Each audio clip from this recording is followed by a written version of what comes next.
পশ্চিমবঙ্গে কলকারখানা আছে, কাজ আছে, তাই গুজরাট যাচ্ছি কারখানায় কাজ করব বলে। তুমি পেছনে ডাকছো কেন? চলো তো। যান যান যান। আরে কাকু, কোথায় যাচ্ছ? আমি নাগপুর যাচ্ছি গো, নাগপুর। কেন? নাগপুরে গিয়ে টোটো অটো চালাবো। আরে টোটো অটো তো এখানেই চালাতে পারো। সে চালাতে পারি, কিন্তু এইখানে এত ইউনিয়ন, এত টাকার লেনদেন, তার থেকে ভালো আমি নাগপুরে গিয়ে টোটো চালাবো খুব শান্তিতে। আসি এখন। কি অবস্থা, সামান্য টোটো রিক্সা চালাতে যেতে হচ্ছে নাগপুর। তুমি কোথায় যাচ্ছ? মধ্যপ্রদেশ যাচ্ছি গো। মধ্যপ্রদেশ? কেন, তোমার বাড়ি কোথায়? সন্দেশখালী। তাহলে সন্দেশখালী যখন বাড়ি, মধ্যপ্রদেশ কেন যাচ্ছ? ওমা, তুমি জানো না ওইখানকার নরপিশাচরা শাখা সিঁদুর পরা মেয়ে দেখলেই খুব লেখাচ্ছে, তাই আমার শাশুড়ি আমার প্রাণ বাঁচাতে, আমার মান বাঁচাতে মধ্যপ্রদেশ থেকে আসছে। আমি যাই। কি অবস্থা, সেই একই ট্রেডিশন সমানে চলে আসছে। বাম আমলে 34 বছর ধরে স্বৈরাচারী ধ্বংসলীলা, খুন, কলকারখানা বন্ধের ইতিহাস, আর এখন আমাদের পিসিমণি তার দুষ্টু ভাইপোদের বাঁচাতে বারবার সাথ দিচ্ছে ওই ধর্ষকদের। আচ্ছা, এটাই কি চলবে?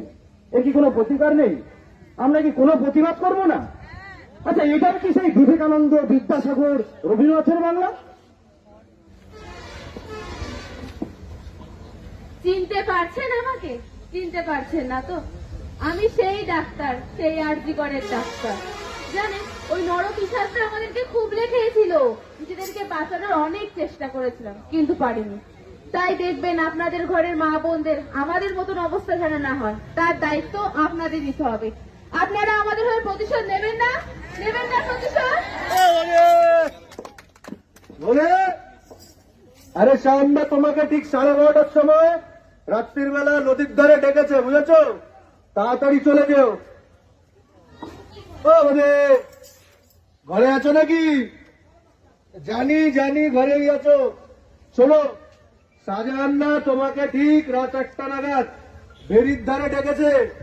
আর তুমি ওই কিসব বানাও, তোমার পুলি পিঠে, দুধ পুলি ওইসব নিয়ে রাত্রির বেলা সান্দার সাথে দেখা করো। হ্যাঁ, চললাম।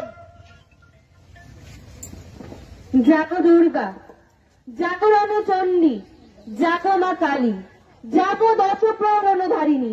এই অত্যাচারী নরপিশাচগুলোর হাত থেকে আমাদের মা বোনেদের মুক্তি চাই, আর তার জন্য প্রয়োজনে হাতে তুলে নিতে হবে অস্ত্র, আর সেই জন্য সবাইকে একসাথে এগিয়ে আসতে হবে। এগিয়ে এসো তোমরা, এগিয়ে এসো। এই অত্যাচারী নরপিশাচগুলোর হাত থেকে আমাদের মা বোনেদের মুক্তি চাই। কোটি কোটি টাকার হিসেব চাই। বেকার যুবকদের চোখের জলের দাম চাই। সন্তানহারা মায়েদের চোখের জলের হিসেব চাই। জেগে ওঠো বাংলার মায়েরা, জেগে ওঠো বাংলার বোনেরা, জেগে ওঠো নারী শক্তি, জেগে ওঠো। আরে তুমি কি করছেন? আরে আমি সেই ঘর থেকে আমি কোনো ইট রেখে গেছি আমার ভান্ডারের লাইনে, আমি আগে না কথা। ভান্ডারের টাকা সবাই পাবে, একটু শান্ত হয়ে দাঁড়া। হ্যাঁ, আচ্ছা, কি হয়েছে? কি ঝামেলা করছে দেখুন তো। ও বাইরে ওদের যা করছে করতে দাও, তুমি ওদেরকে এক একজন করে পাঠাও ভিতরে। এক এক করে আসো, এক এক করে আসো। মা, মা গো, শুনতে পাচ্ছ মা? আমি গুজরাট থেকে তোমার খোকা বলছি মা গো। জানো মা, কাল রাতে কারখানায় কাজ করতে গিয়ে আমার হাতে অ্যাসিড পড়ে হাতটা পুড়ে গেছে মা। আমার আমার ভীষণ কষ্ট হচ্ছে মা।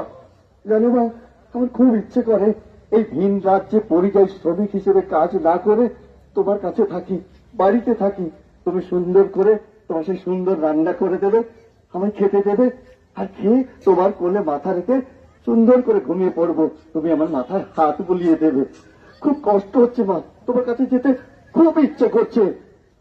মা, আমি ভিন রাজ্যে এসে পরিযায়ী শ্রমিক হয়ে কারখানায় কাজ করতে করতে হাত পোড়াচ্ছি, আর তুমি তুমি ওই সামান্য ভান্ডারের 500,000 টাকার জন্য লাইনে দাঁড়িয়ে ঝগড়া করছো মা। ঝগড়া করো না মা। মা গো, আজ যদি পশ্চিমবঙ্গে কল কারখানা থাকতো, আজ যদি পশ্চিমবঙ্গে কাজ থাকতো, তাহলে তো আমাদের মতো বেকার যুবকদের ভিন রাজ্যে পরিযায়ী শ্রমিক হয়ে কাজ করতে হতো না মা গো। ওদের বলো বাংলায় যাতে কাজ হয়, কল কারখানা হয়, ওদের বলো না মা, বাংলায় যাতে কাজ হয়।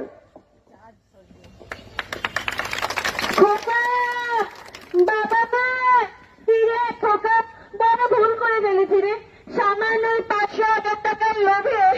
আজকে আমাদের মা ছেলেকে আলাদা হয়ে যেতে হচ্ছে।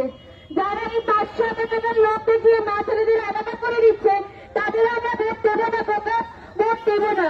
মা ছেলের দুটো পেট ঠিক চলে আসবে। তুই চলে আয় খোকা, ফিরে আয় বাবা, ফিরে আয় খোকা।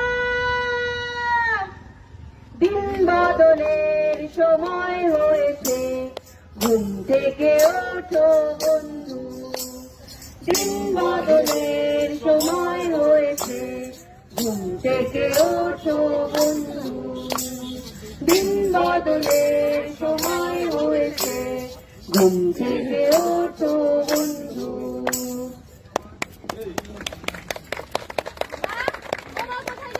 আরে আসছি, চেঁচাচ্ছিস কেন? যাচ্ছি বাবা, যাচ্ছি। এদিকে কি হয়েছে? কি হয়েছে? এই দেখ খাবার জলটা রেডি করছি তো, আমি জানি তোর আজকে ইন্টারভিউ আছে। আরে ঠিক আছে, আমি যাচ্ছি, আমার দেরি হয়ে যাবে। না না শোন, তুই আমার কথাটাকে মন দিয়ে শোন। তুই এই জল খাবারটা খাবি, আর তুই কিন্তু ওই দরজা ধারে দাঁড়াবি না ট্রেনে। আর আমি তো চিন্তা করবো রে মা, সে কোন ছোটবেলা তোর বাবাটা আমাদের ছেড়ে চলে গেছে, আর কত কষ্ট করে তোকে মানুষ করেছি, তুই ছাড়া আমার কেউ নেই রে মা। আর এই চাকরিটা বড় দরকার রে, আজকে ভালো করে ইন্টারভিউটা দিস, কিন্তু চাকরিটা লাগবে। আমি চাকরিটা নিতে আরে ক্যান্ডিডেট কোথায়? কাকে চাকরি দেবো? তুমি এসো এসো। কি নাম তোমার? তপতি পড়িয়া। দেখি তোমার কাগজপত্র গুলো দেখি। বাবা বাবা বাবা, দারুণ নাম্বার পেয়েছো তো। কিন্তু শুধু নাম্বারে তো চাকরি হবে না মা। 5 লাখ, 5 লাখ 1, 5 লাখ 2, 5 লাখ 3, 10 লাখ, 10 লাখ 1, 10 লাখ 2, 10 লাখ 3, 15 লাখ স্যার। চাকরি চাই, চাকরি। 15 লাখ 1, 15 লাখ 2, 15 লাখ 3। ডান হয়ে গেছে চাকরি। এরা এতগুলো টাকা চাইছে, আমি এতগুলো টাকা কোথা থেকে দেবো? আর আমার বাবা নেই। আমি মাকে কথা দিয়ে এসেছি চাকরিটা নিয়েই বাড়ি ফিরবো। এখন আমি কি করব? এখন আমার মরে যাওয়া ছাড়া কোনো উপায় নেই। না, তুই কি করছিস মা? তোর কি মাথা খারাপ হয়ে গেছে? বল আমায় কি হয়েছে বল। 15 লাখ টাকা না দিলে চাকরিটা দেবে না বলছে মা। 15 লাখ টাকা? আমাদের এই গরিবের ঘরে করে কোথায় পাবো রে মা 15 লাখ টাকা? তুই চিন্তা করিস না, আমার দরকার নেই এই চাকরির। মা মেরে দুটো পেট ঠিক কিছু করে চলে যাবে। ওই দেখ মা, আবার আমাদের পরিবর্তনের রথ আসছে। আকাশ গেরুয়া করে পদ্ম ফুল ফুটছে। আবার সোনার বাংলা গড়ে উঠবে মা, আবার আমরা সোনার দিন দেখবো। তুই চিন্তা করিস না মা, একদম চিন্তা করিস না। হা হা হা হা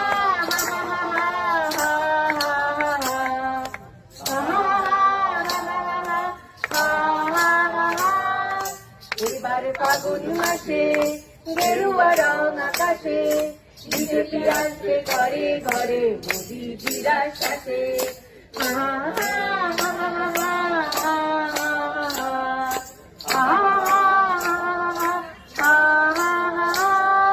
পলাশ রাঙা ফাগুনে নবান্ন বৈশাখে, পদ্ম ফুলে বাসন্তী রং সোনার বাংলা হাতে।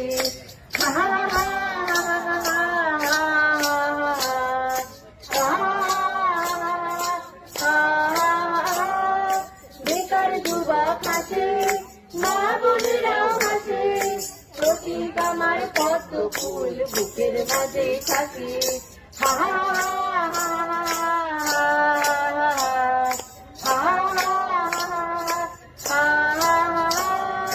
এবার ফাগুন মাসে গেরুয়া রং আকাশে, বিজেপি আসবে ঘরে ঘরে মোদিজিরা সাথে। বিজেপি আসবে ঘরে ঘরে মোদিজিরা সাথে। বিজেপি আসবে ঘরে ঘরে মোদিজিরা সাথে। भारत माता की, भारत माता की।